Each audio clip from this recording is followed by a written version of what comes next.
وقالوا اتخذ الله ولد. تی خو به تاسې پوه سوي طالبانو چې تقلید هم تیښته ده، تشبیه هم ده. نو زه چې ښه عقیده چاته ورښیم ماته نارې راوهي مجسم سوی ده، دا عقیده یې د تجسیم ده، نارې راوهي طالبانو. او دی په خپله چې ګمراهي کې واقع ده، دی کوي چې زه په حق باندې وه.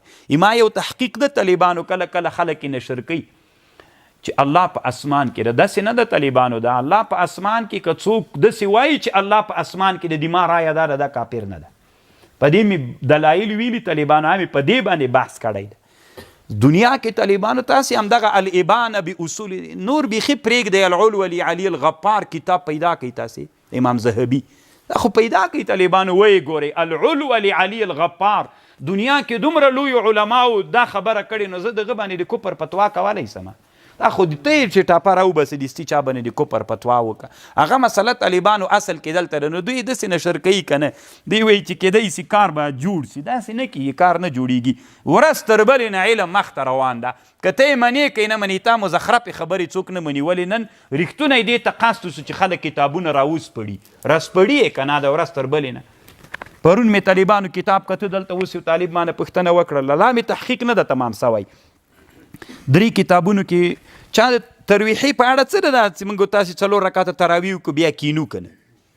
هلته داسې بهرایق کې لیکلي وایي که چېرته چا 4 رکعات تراویح وکړلې، ترویحه چې کوي دومره وخت به په ترویحي کې نیسي لکه د 4 رکعتو باندې چې نیولی، که دې نه کم وختونه او دا مکرو ده. زه به اوس علم نه راسپړم. هره نوې مسله چې ته واورې تا ته وابۍ ښکارېږي په رب العالمین. دا بهرایق کې وو 3 نورو کتابونه کې مې پیدا کړې ده طالبانو، هم ګورم بیا انشاءالله که نن مازدیګر ته مې وخت پیدا کړي بیا خپل واټساپ کې نشر کوم. دا چې دی واوري که نه په دې بدن یې هغه راور وخی وابینو، ځکه دته خو چې دا نوی دین راغه کوي راسپړي، بس دته وابیات ښکارېږي طالبانو.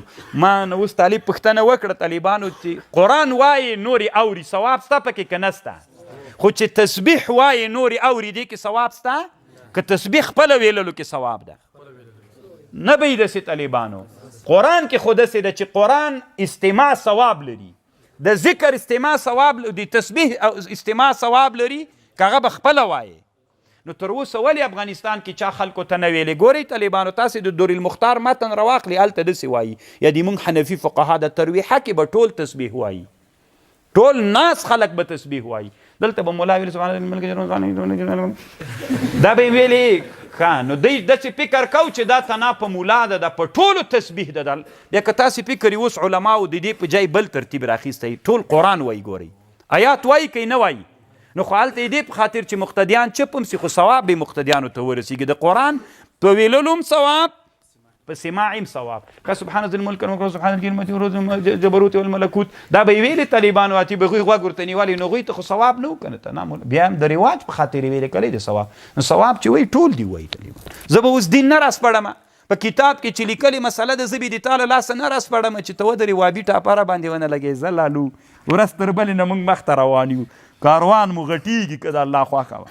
دا ورځ تر بلې نه غټېدلو باندې روان ده. علوم راسپړل کېږي طالبانو کې، الحمدلله شوقونه پیدا کېږي. ما سره چې هر وخت طالبان اوسېدلي وي، الحمدلله طالبانو که نور نه د کتاب سره دومره مینه پیدا وي، شوقونه ورسره پیدا وي چې ته به ورته حیرانه سي. دا هم طالبانو یو لوی کمال ده چې کله طالب ځان ته رهبر پیدا کړي کتاب او هغه یې کتل شروع کړل 15 کاله بعد، بس خپله د تی پوهېږي چې او دا خو موږ. وقالوا اتخذ الله ولد، دوی ویلی الله نیولی د ولد، سبحانه پاکی د دلرا، بل له ما فی السماوات والارض کل له قانتون.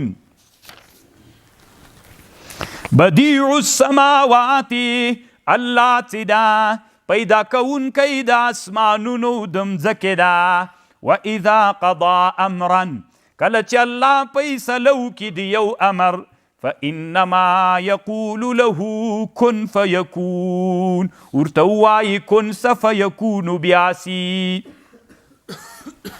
طالبانو دا کن فیکون تمثیل ده که حقیقت ده. یعنی الله عز وجل چې کله یو شی پیدا کوي کن ورته وایي بیا یکون دستي را پیدا سي. که دا هسې الله تمثیل وویلې، په دې لږ ځان پوهې کوي را سره طالبانو. دا حقیقت ده که تمثیل ده؟ که تمثیل سی بیا دا معنا یعنی اندا اسی مثال ویلې چې زه الله وی شیان داسې زر پیدا کوم لکه یو شي ته چې کون وایې په یکونو سی دومره لږ یعنی ما زه د کون په اندازه قدر ته وخت باندې ډېر شیان را پیدا کم حقیقت نه ده دا یو تمثیل ده یوه رایه دا ده لکه امام قاضي بیضاوي هغه رایه دا ده وی دا تمثیل د طالبانو او نور علما وی نه د حقیقت ته چې کون ورته وایي فیکونو بیا سی حقیقت ته دا تمثیل نه د طالبانو او معتزله او ډیر اهل سنت هم دا رایه ده دوی وی انه لیس المراد به الحقیقه بلکې امتثال حقیقت نه ده له دینه مراد انما هو التمثيل لحصول ما يتعلق بالإرادة بلا مهلة بطاعة المأمور المطيع دا طالبانو تمثیل ده ډیر اهل سنت او معتزله وی لکه بیضاوي مې هم درته یاد که خوره المانی وی دا محمول على الحقيقة كما ذهب إليه محققو ساداتنا الحنفية قد أجرى الله سنته على تكوين دا حقیقت دا پښتنه ډیر خلک کله کوي دا تحقیق دا حقیقت د طالبانو که تمثیل د څوک دا حقیقت دا وقال الذين وای کسان لا يعلمون چې علم نه لري لولا يكلمنا الله ولی مونږ سره خبرې نه کوي الله او یأتینا آیة ولی نرازي مونږ ته یوه معجزه کذلک قال الذین همداسې به ویل هغه کسانو چې مخکې له دوی نو مثل قولهم تشابهت قلوبهم زړونه یو د بل په عنادو په ړندوالي کې سره مشابه سوي دي قد بینا الآیات الله وی مونږ بیان کړي دي آیتونه لقوم یوقنون هغه قوم لره چې یقین لري